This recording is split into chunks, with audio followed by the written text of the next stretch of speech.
Right now we have a CNN exclusive. The first Westerner granted extraordinary access to ISIS terrorists on their own turf. The author, Jürgen Tudenhofer, managed to get out alive to tell his story. He's with us to answer questions about how he got in, why he was allowed in, what he experienced. But first, this special report from CNN's Frederick Pleitgen on Tudenhofer's rare and dangerous journey. It's an extremely rare glimpse into the inner workings of the most dangerous terrorist organization in the world. German author Jürgen Tudenhofer managed to visit ISIS territory both in Iraq and in Syria. They are only 1%. It's a 1% movement in the Islamic world. But this 1% movement has the power of a nuclear tsunami. It's incredible. I was so amazed. I couldn't understand this enthusiasm. Tudenhofer spent several days in Mosul, Iraq's second biggest city, conquered by ISIS in June. He even visited the mosque where ISIS head Abu Bakr al-Baghdadi gave a speech earlier this year. He also met with child soldiers. How old are you? I am 13. Tudenhofer even managed to get access to a Kurdish prisoner in the hands of the extremists. What did they tell you? What will happen to you? Our captor said that we have Islamic State fighters imprisoned with the Kurdish regional government. You are prisoners here, and we will trade you back for our fighters. They didn't say they will kill or slaughter.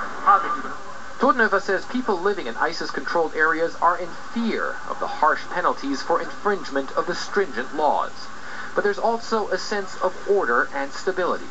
According to Tudenhofer, fighters say they often manage to defeat much larger armies, like the Iraqi military, because they're not afraid to die. Took you how many days to conquer Mosul? 4 days.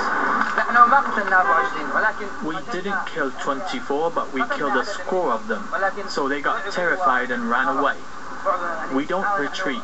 We only fight, and God Almighty will victor us. Those who have reverted from Islam do not have a solid ideology, so they ran away.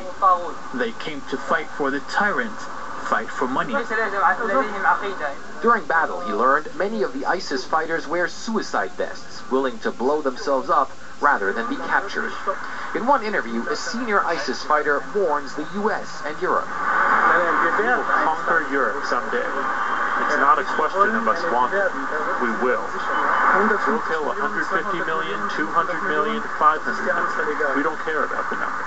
Atrocities ISIS has already committed suggest they're serious about their threats. This German author's visits to the Islamic State shows a brutal, merciless group, but also one that won't go away anytime soon. Fred Pleitgen, CNN, Munich, Germany. Joining us now from Germany is Jürgen Tudenhofer. Mr. Tudenhofer, thanks very much for joining us. What a harrowing story. How did you get ISIS to allow you to go inside? Why did they trust you? I don't know if they trusted me, but I had to find a way to go to this country because I was writing a book, and after a certain time I found out that there was no valuable information.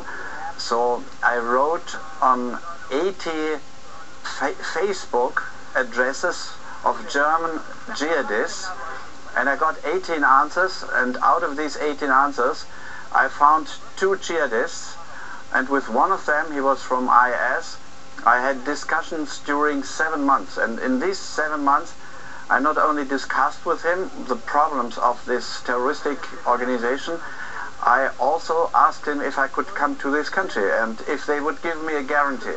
And we negotiated this guarantee. At the end, I got a guarantee from the office of the Caliphate. The only problem was that I didn't know if this guarantee was really given by the Caliph. And so this was my risk, but I had so many discussions with these German jihadists that after a certain time I believed and I trusted him. And I was right.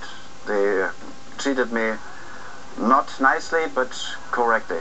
Because there have been so many stories of journalists who have been not treated well. They've been beheaded.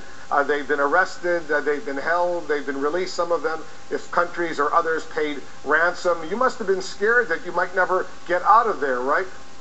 Of course, my whole family said, you will never come back, and I had many fights with my friends, but I listened to my stomach, and I have done this kind of thing several times. I met leaders of the Taliban, I have met Al-Qaeda people, and I have one rule.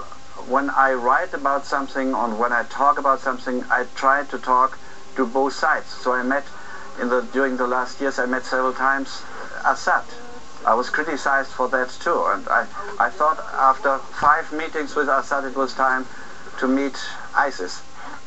Now, they clearly controlled where you could go. Did you have any opportunity to see the slaughter that's going on there? We've seen the videos, and you've seen them as well, not only the beheadings, but the mass graves and the killings that have gone on. I assume they restricted where you could go. No, there wasn't really a restriction. I wanted to go to Mosul, and at the beginning they wanted me to go to Raqqa, and when I arrived they said, yes, you can now go to Mosul. And I went to Mosul, and I had certain requests. I wanted to see certain people. I wanted to see arrested Kurdish fighters, and I saw them. But there was a censorship. They controlled all the photos that my son has taken, and out of 800 photos, they deleted 9 for security reasons. And can you tell us what those 9 pictures showed? It showed young foreign fighters, and they didn't want that the families could have problems in Europe or in the United States. And I met also many American fighters, and not only from Arab origin or from Pakistan. I met a guy from New Jersey. So it's an incredible movement, and it was for me very difficult to understand this enthusiasm of these young fighters. This is something I've never seen in war zones, and I've been in many war zones. I've never seen such an enthusiastic movement like IS. And there's the other thing. I think we underestimate this terroristic movement. They are much stronger than we think. They have now conquered a territory with the area which has the area of Great Britain. It's even bigger than UK. It's really huge. Well, you got out alive, and that's an amazing piece of work that you did. Jürgen Tudenhofer, thanks very much for joining us. I assume we'll continue our conversations down the road. We appreciate it very much.